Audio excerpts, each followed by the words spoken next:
been looking for a podcast to help you transform your physical and mental, one that'll shoot you straight between the eyes with truth and no BS, helping you have the right mindset to accomplish things, the iron will and fortitude to follow through with what you say you're going to do.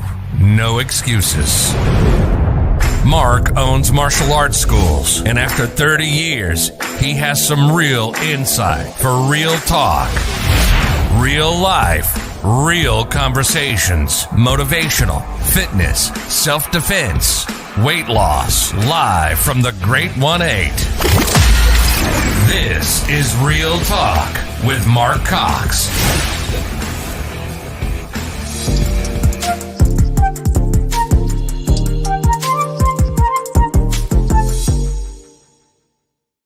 All right. Good morning and good afternoon to our East Coast friends. This is Mark Cox from Beyond the Mat. I got a great guest today. Coach Dale is with us today, and I get to interview him, an author and a coach. So with no further ado, Dale, so we can get going, why don't you go ahead and introduce yourself and give everybody what it is your purpose in life is. Yeah. Well, thank you, Mark. It's an honor to be here. My name is Dale Young. I am from Fort Worth, Texas. I'm a native Texan, been here all my life, except for 10 years in Australia. That may come up a little bit later, or it may not. I inspire Christian entrepreneurs and business owners to discover and pursue their unique calling. Some people call this a divine destiny or an eternal purpose, but embracing your calling creates peace, direction, and joy. So step into your calling and craft your legacy. So Dale, your niche is with Christian entrepreneurs, correct? Correct. So are you a pastor? I am not a pastor. I have never been a pastor. I'm a late life Christian, and I've never been called to the ministry. I'm called to serve in the business context. That's good. That's good. And so I'll ask you this as a Christian to Christian, right? Mm-hmm. Is it, do you find that Christian entrepreneurs have a harder time when it comes to launching business where it's a ministry based on business or ministry? Do you ever find that? It does happen sometimes, for sure. I've actually struggled with that in my own business. So yeah, it is definitely something that is out there in the mindset. Am I really delivering enough value to get paid for what I'm worth? Isn't that always seems to be something in that realm for sure. I know that. And then there's the opposite end of this, right? That I found in me personally, that when I first started my school in 1990, I had a homeschool niche. And back in the 90s, most homeschool niches were all just Christian based anyway. Sure. That's who did it. And there's Nicola. How you doing, buddy? It's good to see you. Daniela's on. Hello, Daniela. Do you know Daniela and Emilio? I have talked with Daniela, and I have had a Zoom chat with Emilio. Yes. Oh, sure. That could go two ways. You could have a 15-minute talk to a 15-hour talk with Emilio. Yeah. I think ours was about an hour. That sounds about right. He's a good guy. I love that family. Mm-hmm. So I know that when I started, it was that particular group was so shocked that I'd even charge anything for martial arts lesson. They felt that was a ministry, and why would I charge for it? And so that was always such a juggle to, and because I started, I don't know if you know this about me, but I started my karate career as a ministry at our church, at the Church of Rocky Peak. So it was my brother, myself, and one of my mentors, Ken Knight, rest his soul, are the ones that started that. And Daniela says we love Dale too. That's good. Thank you, Daniela. And so I had such a hard time with that in the beginning, and it turned me away from even doing homeschool anymore after that. Because I don't know. I just thought, I've always had this thought process, like if especially if you're a Christian or not just Christian, but a friend or somebody that you love, or they started their business, why are we trying to get deals? Why are we not just supporting? You wrote a book. I want to buy your book. I want to support what you did. You've opened up a coffee shop. I'm going to be there. to do that coffee shop. Yeah. And so I don't know. I've always had that part of that stigma. So that you're in that world, I just thought I'd ask that same question, because it is a fine line for us, right? On the money making, because you can't run a business without charging something. So That's right. Right. If you have to charge, because especially with what I do with coaching, people don't value it unless you charge them. So they just don't see the value. And so, once they start paying the money, then they get serious about it. That's such good advice. That's good advice. So in the coaching realm, what made you dabble into that niche of Christianity? Did you see that there was a need for it, or what made you go that route? Well, it actually started when I very first started into coaching. So back 2007 timeframe, I found out about life coaching as a profession, and I thought it was very serious, but I actually put it on the shelf because every research I could find all redirected me back to the secular side. And I wasn't finding anything spiritual at all during the time. And then in 2009, I'm walking through Half Price Books, and this book falls off the shelf and conks me on the head, figuratively. And the book is titled Christian Coaching. And so that led me then to the coach training school, where I got my coach training, Professional Christian Coaching Institute. And then that just led me more and more down into the Christian coaching side of things. And so one of our verses that we use is Proverbs 20, verse 5. For the purposes in a person's heart are like deep water, but a person of understanding will draw them out. So everybody has these deep purposes in their heart, but a coach can come along, a coach or a mentor or a pastor or any type of helping profession, but especially for coaches, they can help draw those deep waters out of the heart. And so I actually named my business in 2011, Lifesong Christian Coaching. And so that's actually the name of the business. Now, I had CoachDale.com as the URL, so I did a DBA of Coach Dale underneath it. And I actually like the little thing that when a secular organization engages Coach Dale and I put into the bank account, it's going into Lifesong Christian Coaching. I just get a little smile out of that. And that's good. That's good. Now, do you find yourself who exactly is somebody that you coach? Are they business owners? Do you have pastors that are looking to maybe grow their church and need coaching? Do you have that? Do you have? I do not have pastors per se. I have been around pastors and given some advice to pastors, maybe given a little bit of free coaching to pastors. But I don't specialize in pastors. I find a lot of my people through Christian circles. It could be at the church. It could be in faith-driven entrepreneur groups. It could be Follower of One, which is a nonprofit that I support and I actually help out on the leadership team of. So there's several places, and I'm always looking for other places where Christians gather. But really the best clients that I've had have been business owners, typically smaller, like 10 employees or less. And they are typically people that are looking to bring their faith and work more together.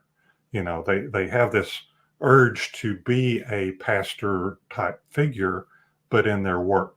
So a business leader, business owner, solo entrepreneur, any of those types of people, those are good clients for me.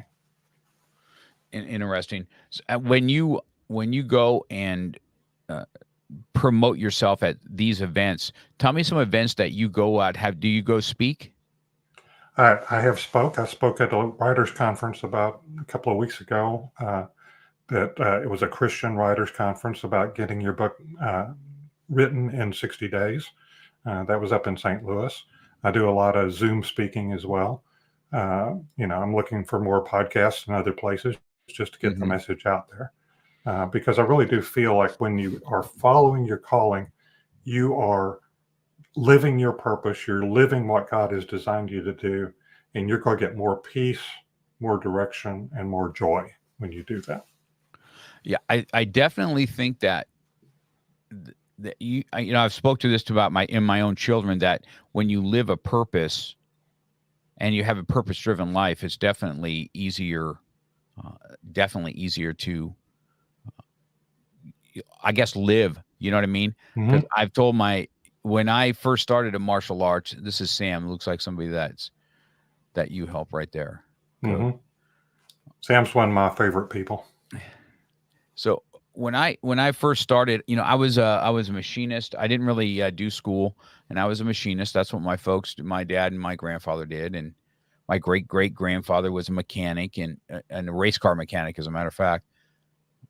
And so I was in the machinist, and I was good at it, but I just didn't like it. And then I started cleaning pools, thinking I was going to be more of an entrepreneur that way, but had this urge to have this school. And I remember vividly, there was a turning point where a sink or swim. It was a layoff at the pool place, and it was all I had was a studio. So now I'm all in. So either it's going to happen or it's not going to happen at that point. Yeah. And then, 37 years later, I'm still there. So I definitely get living your passion, right? Because I couldn't imagine doing something else. I remember doing 40 hours a week, being at work at 6, you doing 4-day work weeks, and then overtime on Fridays, living for the weekend. Just wasn't what I envisioned in my life by any means. So how do you particularly help somebody that do you find that when you're coaching that you have people that want to do something, or you have people that are established already? It's probably about 60-40 on any particular year or month or whatever. It's pretty close to even. But, you're talking about your passion there. Passion is one of the keys within my diagram. I was graced with God for a download of a framework, so to speak, a structure. And it's 4 interlocking circles, overlapping circles, and calling is really the piece in the middle. Passion is one of the sub-bullets between what abilities do you have, abilities that, are natural abilities or maybe learned abilities or whatever, and what are the desires of your heart. And that is what I call the intersection of passion. And it sounds like you found that, whether it was by God incident, or I don't believe in coincidence, so it was a God incident that led you to it, or whether it was just something that you were kind of aiming at before or whatever. And some people find their calling that way. Some people will go through all of life and just never find it. And so, it's a matter of they get to be retirement age and then they have really nothing to live for. And it's like, well, why are you here? You're not done. You're still breathing. God still has a use for you. What are you going to do with that time? So true.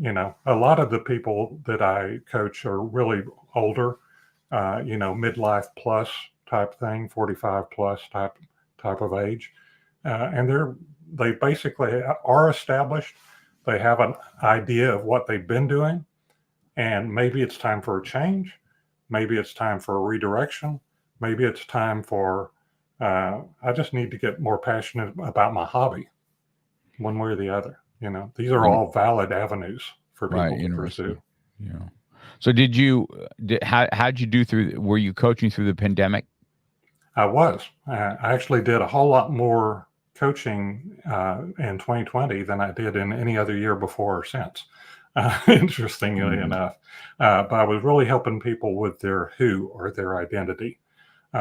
Who are you? Who does God say that you are? Because there was a lot of questioning going on during the pandemic. And so going through that kind of exercise, I've got a structured exercise around the Clifton strengths that really helps people through that.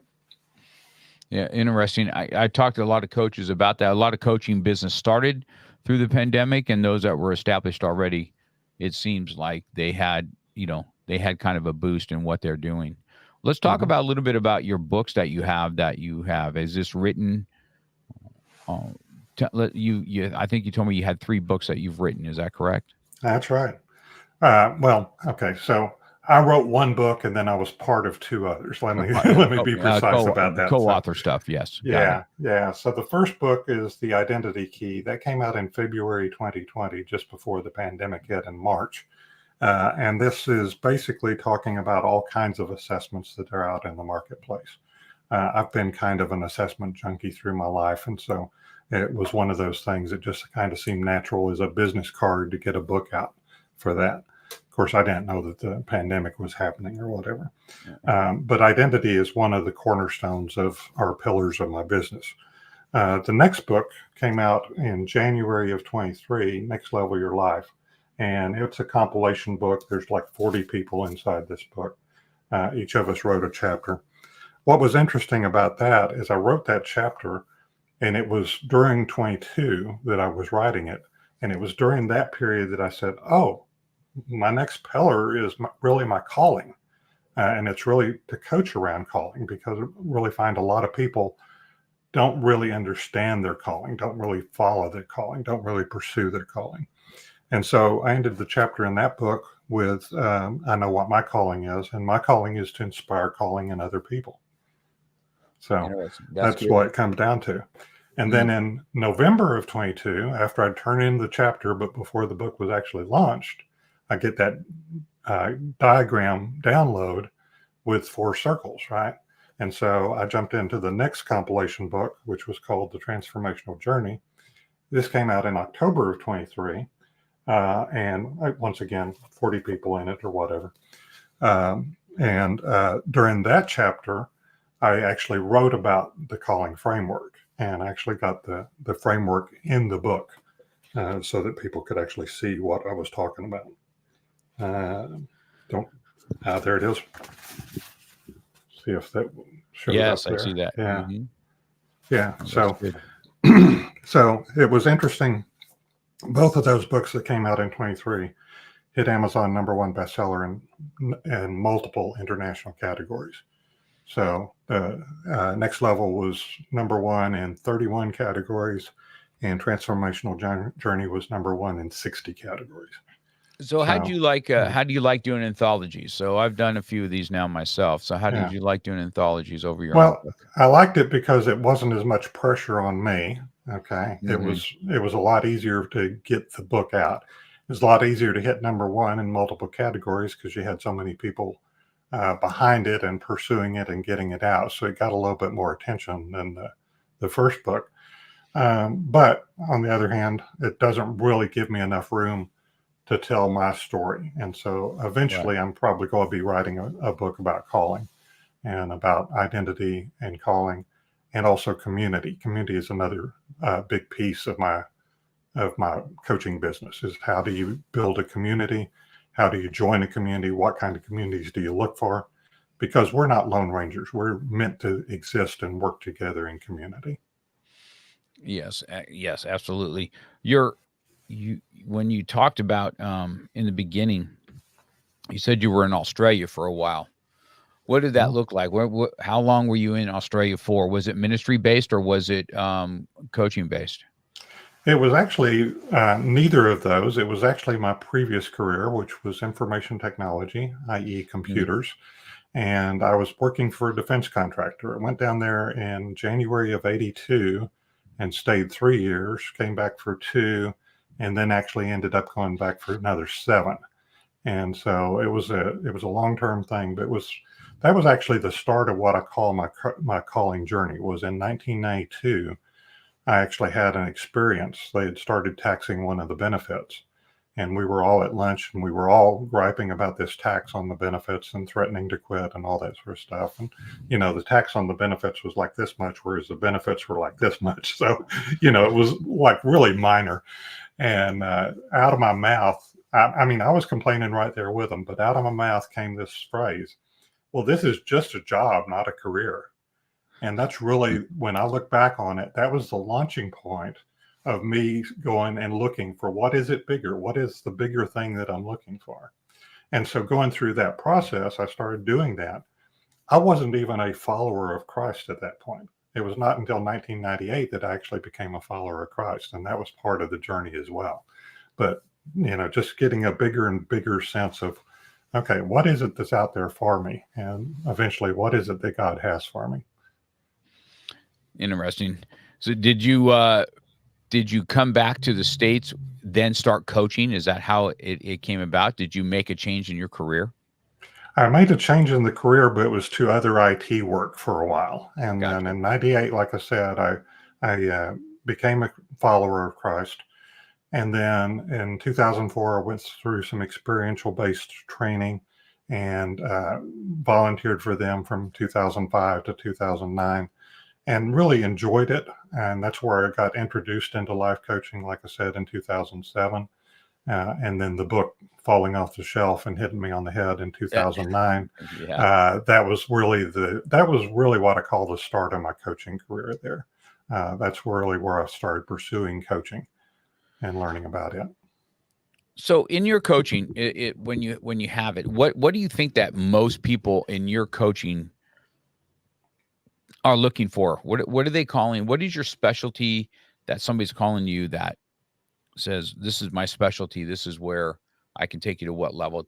Tell me what your expertise is.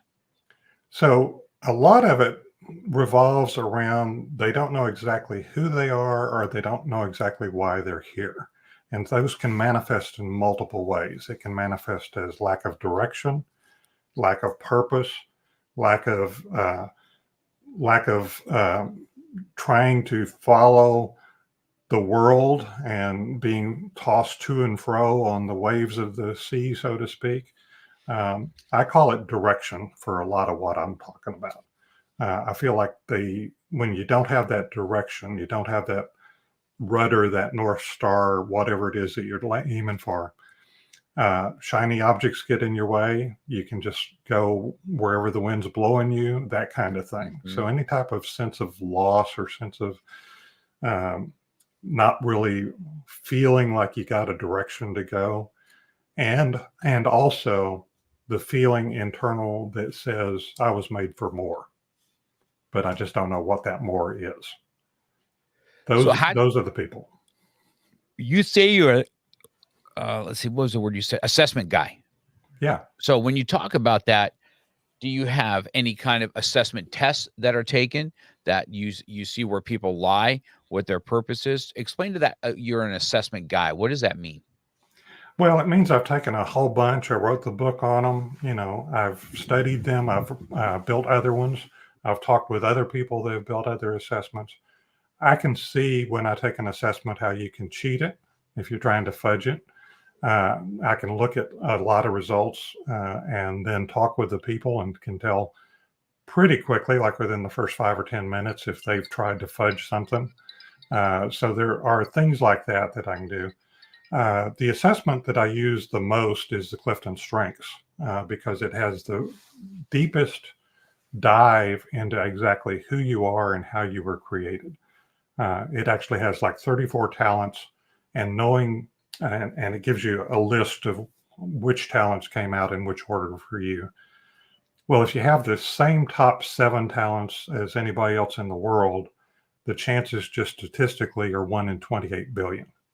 Okay. There's only 8 billion people on the planet. So you're Right. pretty unique just from that. Right. Yeah. And so, but going through the process, which is a 5-session coaching process, doing a deep dive into each of those 34 talents can really understand people and help them understand themselves and understand how God created them, how God wired them, how God maybe tweaked their lives so that they got emphasized in some certain ways or another.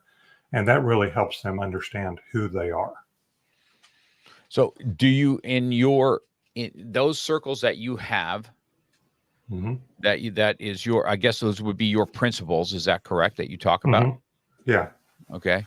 Now, is that part of when you coach, or is that part of an assessment that you're looking at these components and then you take on whatever unique that individual is that they need to be coached on? How does that work? Yeah. So they would engage to say, okay, so I've got 3 big pieces: identity, community, and calling. They can hire me for the whole package, or they can do 1/3 at a time. If they do the identity piece, the first thing they do is they take the Clifton Strengths assessment. And then we do the 5 sessions, okay? Got And it. they really understand who they are. Then we add on a spiritual gifts assessment to bring in that direction. And we add on a couple of values assessments. And when you put all of those together and then integrate those all, you really know your identity at that point. You're Yes. who, okay? Then we move over to the community piece. If you want to continue on, you move over to the community piece. We start talking about how do you, first of all, we put you into our community so that you're amongst all these people that have already been through the identity piece. They already know this. They're on the calling side of things. They're trying to really follow their calling at this point. And so you get into that community. You have the support of the community there. You also have, we go through some processes to help you decide, do you want to build your own community? You know, like you've built your own with your podcast, right? You've got people that follow you because you're podcast. Okay. Yes, correct. Some people want to build their own. Some people don't. So how do you find the communities that you want to be a part of? How do you find them? How do you get into them? How do you become there? And then how do you craft that along with all your family, all your other stuff that is in your life, right? Family, friends, whatever. How do you put all of these together? Maybe there's some people in your life that you need to get out of your life a little bit. You know, maybe there are people that drag you down. Maybe there's some people that you need to bring into your life that are going to lift you up. Yeah. Okay. How do you do that? So you eventually craft your own personal support system through that process. And then the third piece is the calling piece. That's where you really go deep into those 4 circles, which they are basically what provides income, what abilities do others affirm, what makes your heart cry, and what are the desires of your heart.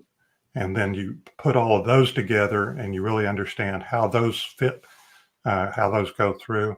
And then that gives you a really great, and this is where all along I'm doing coaching for each personal person, right? But it's also getting very much more specific at that point. And so they're actually following it. It's not a canned system. It's something that I just really have to work with each individual and see, all right, what are you going for? And I'll make some suggestions, but I'm not going to tell them what to do. I don't know enough. I'm not God. Yeah, understood. So I know that Clifton test you're talking about because I have done this with my own employees to see because in my world, the assessment thing you're talking about, I always feel like I'm pretty entrepreneur minded. So I'm kind of I have that type A driven personality and it's just always go, go, go. It's always this, it's always that. And I just feel that people that are entrepreneurs, they're just like me. And it always flabbergasts me when I figure out, oh, not everybody's like me. And that's true. And including my own son, right? How he would run the school. Yeah, I know it's completely different than what I would, right? And even my middle son, he knows my personality, right? He's more of my free spirit type son, right? And I'm like, go, and either I have Andy Frisella on, or I've got some motivational stuff. I'm out there pumping iron. I'm disciplined. I'm in fight class all the time, and I'm just moving and grooving and making things happen. And he's like, Dad, all this rah stuff is not me. And I'm like, what? How in the world can that possibly be when you've been around me your whole freaking life? And so it still mind boggles me because I think where I fall short, I don't know if this is some of your when you have your coaching, but where I fall short is when they don't act like I do. I just get pissed off. You know what I mean? I'm like, I don't understand when I ask you to do something. And then you start taking these assessment tests and you're like, wow, they're not even motivated by nothing like that I'm looking at. Yeah. Right. Yeah. And so go ahead. What's your thought? There's a great assessment that I've just become certified in called the Working Genius. It's by Patrick Lencioni, who did the 5 Dysfunctions of a Team book and several other books as well. But the Working Genius basically says there's 6 categories. Okay. There's 6 ways that you approach work. Work being anything, could be running a coaching school or running a martial arts school, It could be running a coaching practice. It could be writing a book. It could be setting the dinner table at home. Okay. There's 6 ways that you approach work, and they're wonder, invention, discernment, galvanizing, enablement, and tenacity. The theory, the working genius assessment says that we all have 2 geniuses that give us energy out of those 6. There's 2 that are competencies, they're kind of neutral, and there's 2 that are frustrations. And the frustrations are the ones that drain us of energy.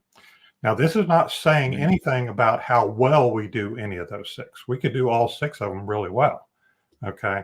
But if we're not working in the genius, we're going to be exhausted at the end of the day. Okay. And it's actually interesting because Patrick Lencioni's own sons are both radically different from what he is. and he's radically different from what his father was. Okay. And so it's really interesting how it works together, even in just a family dynamic, to say, okay, I understand that this is the way it goes. I understand this is the way you're going to naturally approach life, and the way you're going to naturally approach anything that comes up for you. And this is the way it needs to happen right now because of this, and this type of thing. So just knowing those types of things. And that's a really easy assessment to do. It takes like 15 minutes and it's like $25. And it's I can't recommend it highly enough. And that's the Working Genius Assessment Test. Mm-hmm. Yeah. You can just go to workinggenius.com and find it.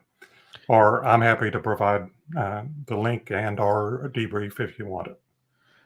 And so let's talk about that, right? So do you have people that are like that? Like, hey, I need to be a better team leader. I'm not pulling the strength from my team. Mm-hmm. And absolutely. Then somebody like me, I'm on the go. And if you don't do it, then I'm just going to run over you and do it myself. Right. This is, and I know this about me. I know where my strengths and weaknesses are, and that's just one of them for sure. Mm-hmm. And I find that, okay, maybe I'm asking him to do something or her that is not in their wheelhouse that, because as an entrepreneur, as a business owner, I had to do everything in the beginning. I was the janitor. I was the salesperson. I was the program director. I was the instructor. After classes, I was I cleaned up after everybody, and I did it all. So, and I don't know, tell me what you think, Coach. I've often told my son the same thing. And I said, hey, look, one of the things, Michael, that you missed out on is I grew this and I did all the bumps in the roads. And now it's kind of a machine. Mm-hmm. So you missed all the heartaches and the sleepless nights that, how am I paying employees and how am I making the rent and doing all this stuff because I did that. Right. Now, what's your thought? If you had somebody like me that's asking, hey, Coach, this is how, I feel that they missed out on this because they didn't really build it. They're just second generation now that maintains it. And usually third generation loses it, correct? Because then it starts to even be down. What's your thought on that? Oh, absolutely. It's very, very natural. Most entrepreneurial businesses don't even exist past 3 years, much less 10 years or 20 years or 50 years type of thing, right? And so as you grow a business, there are different things that have to happen. You have to get more structure, more processes, more systems, more all of this, right? You have to turn it in the words of the E-Myth, by Michael Gerber, the E-Myth Revisited. You've got entrepreneur, technician, and manager, right? And then eventually you have to add and salesman and all the other things, right? But the entrepreneur has the dreamer. If you don't have that dreamer pushing and growing the business, it's just going to stagnate. If you don't have the technician actually doing the stuff, doing all the little bits and pieces, taking out the trash and cleaning up the mats afterwards and whatever, the school's not going to run. If you don't have the manager that keeps these two in line and keeps them working together and spending some time, it's just not going to work. And so this is where the working genius can really help you as a team because really all types of work need all 6 of these geniuses. Okay. And each person's only going to have 2 as a genius. So when you get a team big enough that you can have all 6 of the geniuses covered, then realize, hey, that person is not like me. And I need to lean into what they are good at. I need to lean into their strengths. I need to lean into how God designed them and use their God-given talents to help grow this whole business. That's when you can start really working together in a very complementary way. Do you have clients that are looking for that type of coaching to make their team stronger? Sometimes, yes. I was just doing last Friday. I was doing a team assessment with a little electrical company. One guy got 3 employees, and his wife does social media, so there was 5 of them. He had a new employee come in, and so we did the team assessment, and well, everybody took the thing. I put the team map together from their individual working genius assessments, and it was really interesting how he wants to do like Monday morning meetings, right? That's what he wants to do to keep people encouraged and whatever. But he's not good at running them, because galvanizing, that's the rah, get everybody on board, get everybody moving in the right direction, right? Galvanizing was one of his frustrations. But he's got another guy that's got galvanizing that does this kind of naturally. And so he's looking at maybe letting him run the Monday morning meetings to get everybody fired up and going out. Well, that is really that's something that I have. I really feel that I think I'm a strong leader in certain areas, and I think I'm a weak leader in others. Mm-hmm. And it's always frustrated me, like, well, it frustrates me that everybody's not like me. So let's just say that, okay, right? How But come what a boring world it would! What a boring world it would So- be if everybody was just like you, right? right? And I'm like, I cannot, for the life of me, figure out how you guys are not on board with the way this needs to be, man. And I know there's certain things that I know, right? I know if you don't do these things, because I've already done it. See, that's the thing, right? Yeah, a lot of my teams never experience. Like when I look at you and I say, I've already done this. That's why people that I coach that are running a martial arts business, I have a lot of insights, and you are going to, stay away from landmines that I've already done, because I'm not gonna let you step into that craziness. So, and that's how I help people grow there and learn how to make money in martial arts, right? So that you can sustain employees or whatever. And so I have all that experience, and they're willing to talk about that. But I tell them all the time, and I hear often, I'm going to do this working genius thing. I may even call you and say, hey, I'm going to have my team do this. Now you're going to help me know how I can work together with these guys. Do you put the whole team on so everybody can talk about, or do you just work with the main guy? How does that go about? Normally what I do is I do the main guy to get him up to speed. Then I do the whole team to get them up to a certain level where everybody understands what we're really trying to do here. And part of what's great about the Working Genius is it provides a language, so that when you're in a meeting or something, you can say, okay, I don't need your invention right now. We're down in tenacity. We need to get the job done here. And so you can actually help people understand what you're talking about and where you're going. And then if there's needed more stuff, I typically work straight with the leader of the organization on that. And if he wants to bring in the whole set of people, we can do it at that point as well. So, not sure what happened. I don't know if Mark had a network glitch. There we go. I don't know. All of a sudden I'm there, and then you're not. I'm like, oh my goodness gracious, what the heck happened? Yeah. So yes, I'm interested in what we're talking about there, because I think like I don't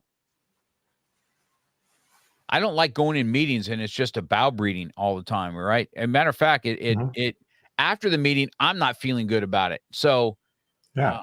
So it's just better not to have the meeting. That's how Yeah. it worked.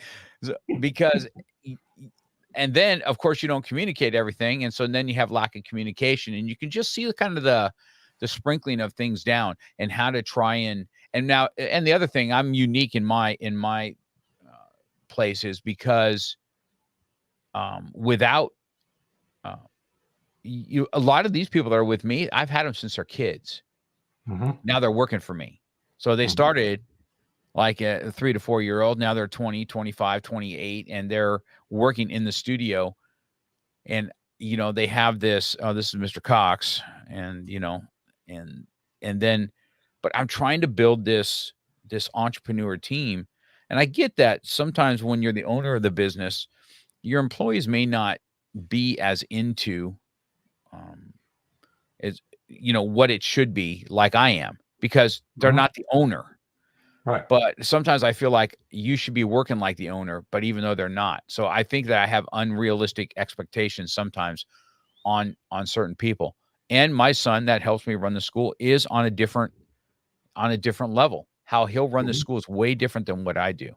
Like to the point of, I remember him having a conversation with me, and it made a lot of sense. Like, we closed down for about 10 days during the Christmas holiday, and then we usually repaint or whatever we do. I've done this for years, and I worked those 2 weeks making the school all look really nice and stuff like that. And last year he wasn't here very much. And I'm like, dude, I'm not doing all this work and then you're not here. And he goes, Dad, why, if you're giving everybody 2 weeks off, why don't you just take your 2 weeks off? Why don't we just pay somebody to come in and do all the stuff that you want to do? If you want it cleaned, why don't we take the $300 and make it clean? And why are you working? And why are we having all the employees work? And see, I never even looked at it that way. Yeah. Right. And I'm like, that's how Michael would run it too. Probably a lot more happier people than what I am, because I'm wanting you to hump during those 2 weeks and get this thing open back up and ready to go. So, so as a business owner too, you have to be willing to listen. You can't just like, well, you know what? Because I could flip script and go, this is what I'm talking about. You weren't here to build it. You don't have it. It's not your baby, da, da, da. Yeah. But I had to respect that for sure. You know what I mean? So I definitely understood what that's saying right there. Yeah. Well, you don't treat a baby business the way you treat an adolescent business, the way you treat a mature business, right? Just like you don't treat a baby the same way you treat an adolescent or then a mature person, right? And so you have to understand the stages of your business, where it is, what are you trying to accomplish with it, what are your goals, what are your mission, vision, values, all of those things. Those all have to be really understood by everybody from top to bottom for it to really work well as a machine. Yeah, this has been awesome, Dale. This has been, I told you, this is where things happen when I do these podcasts, where because I know in my world this is something that is talked about. Is your employees happy? Keeping employees in a martial arts school is not easy, because the business doesn't produce so much money that it can have a bunch of careers. You know what I'm saying? So, and how do you keep them happy, and how do you keep them staying, or how do you give them a path that, hey, maybe one day you'll have your own school? Because I have quite a few students that have their own schools. So it's been, that's been really excellent as far as that goes, watching the leaders, and now it's spidered out to what they do. But all those ones that own schools have that same frustration I'm talking to you about right now. This is the thing. What do we have? How do we make the team work together? What's everybody's strength? And then when you talked about assessment, I just think that was a powerful lesson for sure, what you're talking about. So yeah, it's the best teamwork assessment that I've seen out there in the marketplace. Yeah.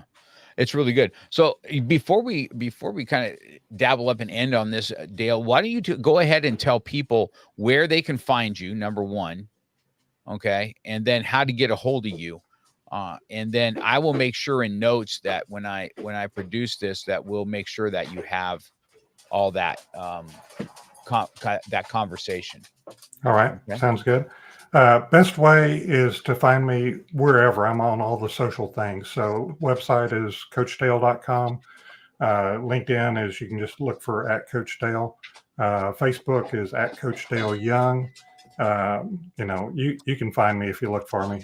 Look for Coach Dale Young, and if you want to add in Texas, it'll always make it pretty unique for me. Best way to actually get a hold of me is via email, and that's dale@coachdale.com. And I love to get email, I love to respond to people and whatever. I am doing another 5-day challenge in the near future on May 13th, and it's called Step Into Your Calling, and you can find that into stepintoyourcalling.com, and that'll teach you a whole lot more about what I do with the 4 circles and also the who, where, and why icons as well. What does those 5 days entail? What is that? Basically, for 4 of the 5 days, we're going to dive deep into each one of those 4 circles and really unpack it, help you understand exactly what that means, help you understand my coaching system, coaching process as well. And then the 5th day, we kind of integrate it all together and say, okay, how do you take this forward? What are your next steps from there? And it's an hour a day. It's not like 5 whole days. Hour a day, 5 days. And it's on Zoom. It's on Zoom. This is great. This has been good for me, Coach, what we're talking about, because I see a need for this, especially in the network inside your team, just from an entrepreneur's standpoint. Then you have the Christian aspect that you talk about, and and how to keep the principles of that alive within the organization. And then maybe somebody that you have doesn't do that. You know what I'm saying? Yeah, absolutely. I love to help people get on the path and stay on the path. Yeah. Their path. So good, Coach. I've really enjoyed this time with you. I think that this is going to help. Now, listen, anybody that's on there listening, you can always also ask questions. If you're on the replay, ask questions. I'll make sure that Coach Dale gets everything that we have. I will have an audio podcast of this also. And so once the audio podcast is out, I'll send you links so that you can send the audio side of this. I also will have some clips for you, Coach, that you can kind of share. I have an AI that will take the best parts of our show, make them into minute clips so that you can have them for your social media and get your name out there to help other, especially Christian out there. I think it's something good, because we struggle. I'm telling you, we struggle with this. We struggle with loving God and not wanting to punch somebody in the face.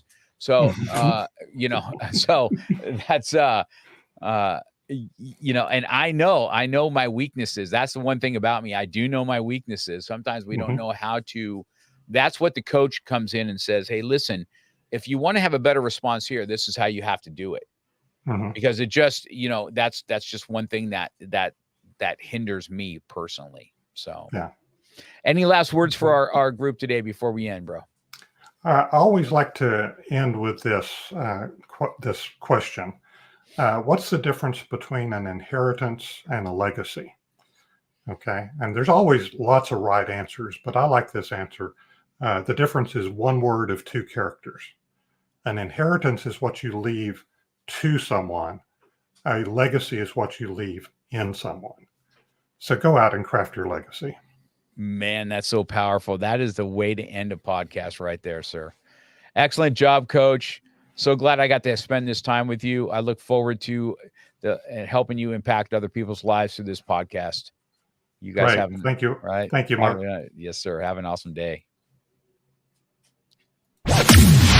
You've been listening. No, my outro. You've been listening to Real Talk with Mark Cox.